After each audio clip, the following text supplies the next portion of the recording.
You finished everybody in the first round. That's a pretty dope stat. Does that continue? Hopefully.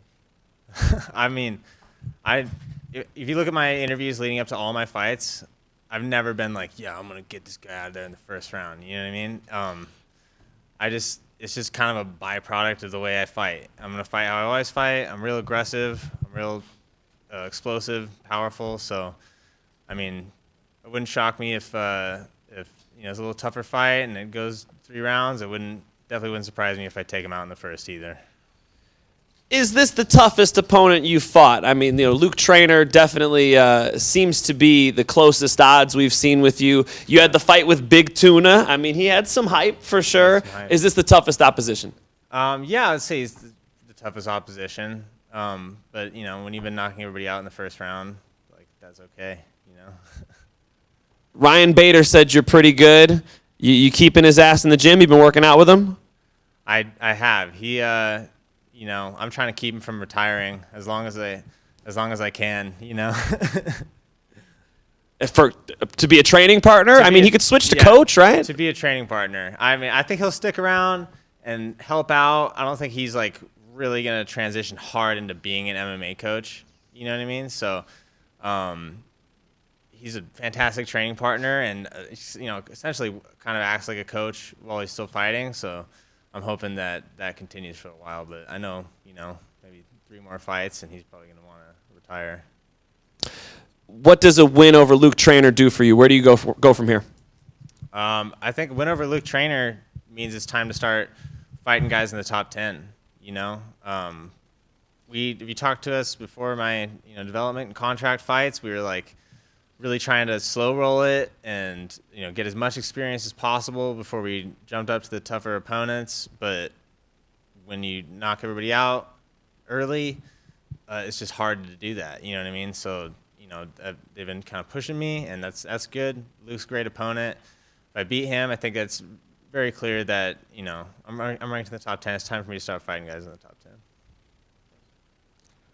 Bader has a long way to go, but I don't think he's transitioning into being an MMA coach. It seems like he's transitioning to being a bar and restaurant owner, right, in Scottsdale? Bar and restaurant owner. I think what he really wants to do is be a professional hunter. Yeah? Yeah, more than anything, dude. If he could live in the woods, I think he would. Is he good enough?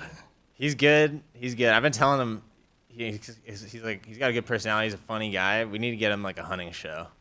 Have you heard good things about Poor Decisions, his new bar? I have. I mean, I haven't been there because I've been in camp, but I'm looking forward to tearing the place down. It's a good name. It's a good name, right? It's a good name, yeah. All right, enough about Bader. When I came to interview you in Mesa, Arizona a couple weeks ago, I walk in, it's just you and this empty, warehouse Power MMA, and then Paulo Costa. I was surprised to see him. What was it like training with him at Power and at Fight Ready? He also went on Instagram and thanked you for all the hard rounds. So what was it like to train with him? It was great, dude. As a big guy, it can be hard to find other big guys to train with if you're not at one of those giant gyms, especially. So yeah, Paulo coming into town for my first few weeks of camp was awesome. We got a bunch of tough grappling and essentially gym fights. You know what I mean? Which is super valuable experience for someone like me who's had really short pro fights. It was amazing. I would imagine that we're going to continue to do it when whenever he's in the States, because we both got some great things out of it. You're keeping the mustache trend. Mustache train is rolling. What about the walkout song trend? Yeah, Danger Zone. Yeah, Danger Zone. All right. What about other valuable training experience? You got your guy Double J MMA, Jordan Johnson, your wrestling coach. He has that little Fedor body type, as Bader would like to call it. How valuable is that experience training with him?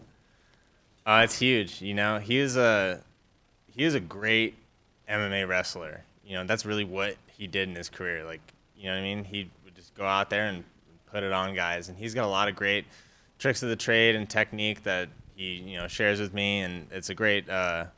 He's the perfect complement on the coaching end to my striking guy Danny Brandt.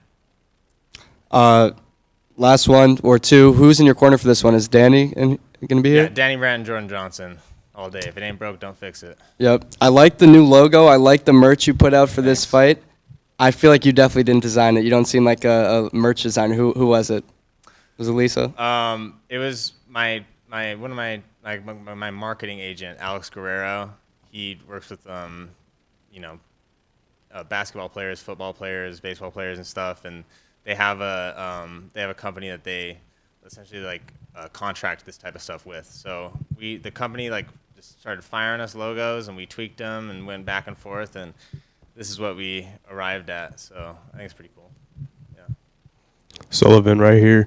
You had, as far as we know, a great camp, and you look great coming off great performances in 2022. How do you feel going into this fight, and what can fans expect come Friday night?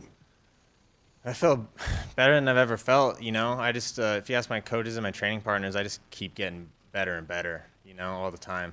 So, every little thing's getting better too. My weight cut is going smoother. I'm big and strong. I'm just the perfect size I want to be. I'm kicking ass in all my sparring sessions. I'm feeling more and more confident all the time. So, I feel great. I'm going to go out and, all you can do is just fight hard and let the chips fall where they may. But I think I'm going to take it to Luke Trainer. Awesome. And last question for you. Do you plan to stay very active, of course, going into the rest of 2023? And what would you like to come for you, or what would you like to see come for you going into the rest of the year?